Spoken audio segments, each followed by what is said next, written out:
Welcome to video lecture on module 3 1D bar element.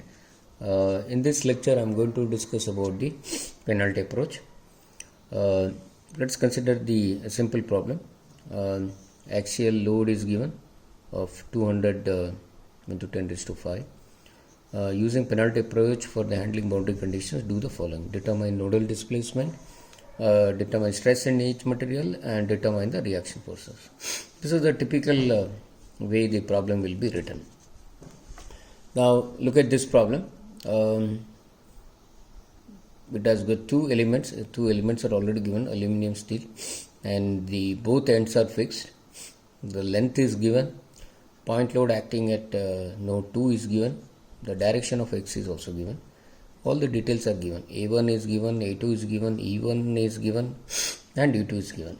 Now let us convert this data into same format, because it's given in meter square. So 70 into 10 raised to 3 Newton mm square. Same thing with E2. Now what will be the FE model?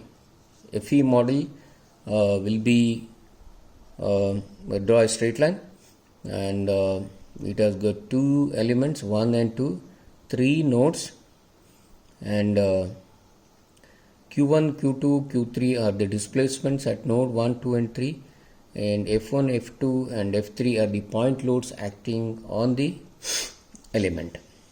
So this is the FE model. Let us start with the solution. So the first step is to find out the element stiffness matrices. So this is the general equation given, and as far as element 1 is concerned, it is node 1, 2, and all the details are given. You just put it, and this comes out to be 1, 2, 1, 2, because node 1 is having element 1 is having nodes 1, 2 and 1, 2. Coming to element 2, element 2 is again having nodes 2 and 3. Now put all the data into the equation, and finally you end up with 10 raised to 6 into 0.3 minus 0.30 and so on. So it's 2, 3, 2, 3. Now what is the global stiffness matrix? Global stiffness matrix, as usual, it's algebraic addition. K is equal to K1 and Q2.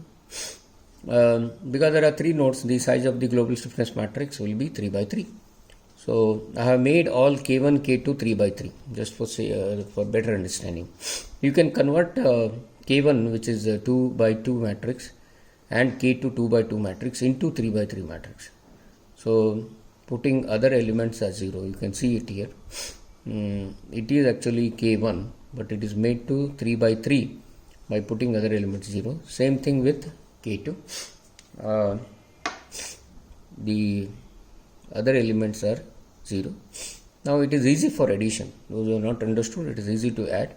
Say algebraic addition. You can see here, this is added to this, that is 1 is added to 1, 2 is added to 2, like that. Now if you look at it, the element 2, 2 from both K1 and K2 matrix are getting added, so you get 0.86. Rest all remain the same. So this is the K matrix. Now global load vector. Now in this problem we have only one point load, that is a positive in the positive direction. So it is 200 into 10 raised to 3. 200 into 10 raised to 3.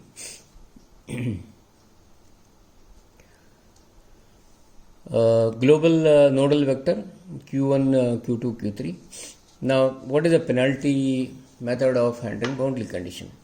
Now in this case, the most important thing is we need to modify the stiffness matrix and modify the global load vector. Now if you look at stiffness matrix, now how to modify the stiffness matrix? By adding a large stiffness value C to the main diagonal elements where displacement is known. Okay, now let us what is this C? The value of C is taken as C is equal to maximum of Kij into 10 raised to 4. C is the large stiffness. In this problem, if you look at it, the node 1 and node 3 are fixed in this problem. Okay, then C is added to K11 and K33. That's what it talks about. That is by adding large stiffness C to main diagonal elements. What are the main diagonal elements here? Where displacements are known, K11 and K33.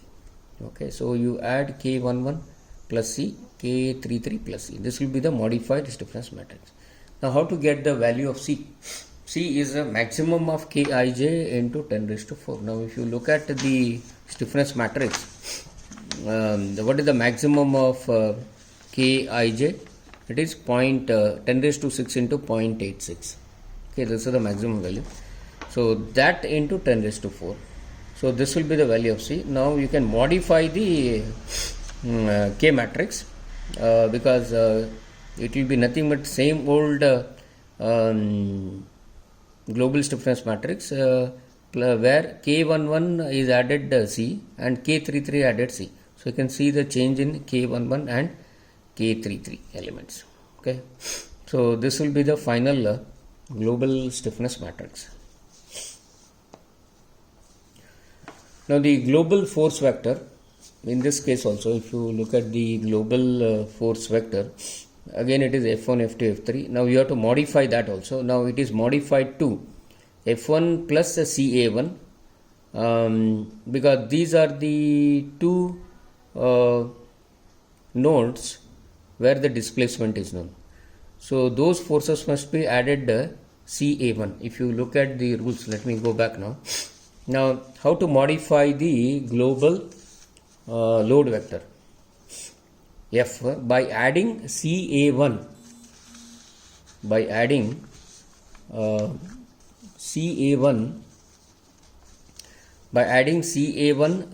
to the F1 and CA to F2 and so on, where A1 and A2 are the displacements.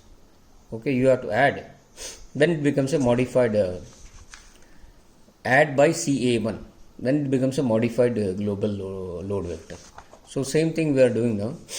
This was the original global force vector. Now that is modified to F1 plus CA1, F3 plus C. Why we add it here? Because the displacements are known at 1 and 3.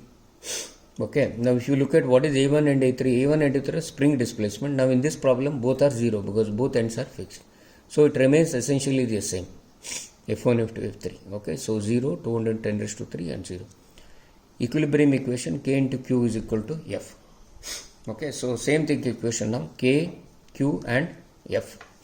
Okay, so you can 3 by 3. Now this is a equation where there are 3 unknowns and 3 equations, so you can solve it and you will get the value of Q1 as 15.14 into 10 raised to minus 6, Q2 is equal to 0.23 and Q3 is equal to 8.1. You may wonder, we have taken Q1 and Q3 as fixed, and how did we get this value? If you look at it, this is almost equal to 0.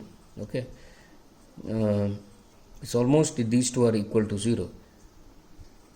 Now penalty method is very much useful in computerization, so it is largely used where you need to computerize. So that is the advantage of using the penalty approach. Okay, so that is about the displacements. Now let us come to stresses. Stresses, it is the same equation that we use here, and that is sigma E is equal to E by LE minus 1 QI plus 1.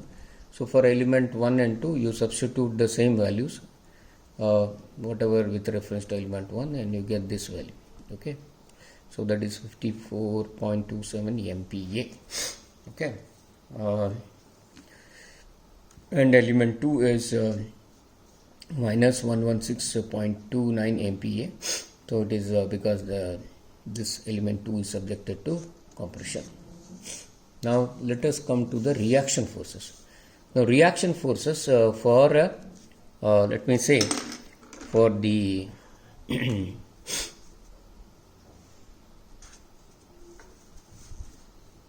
penalty approach.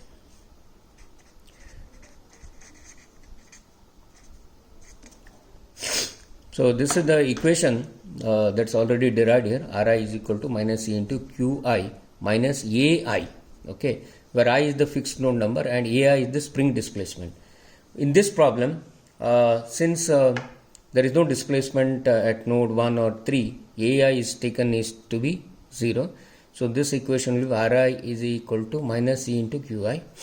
So thus the reaction forces at the supports are R1 is equal to minus C into Q1 and R3 is equal to minus E into Q3.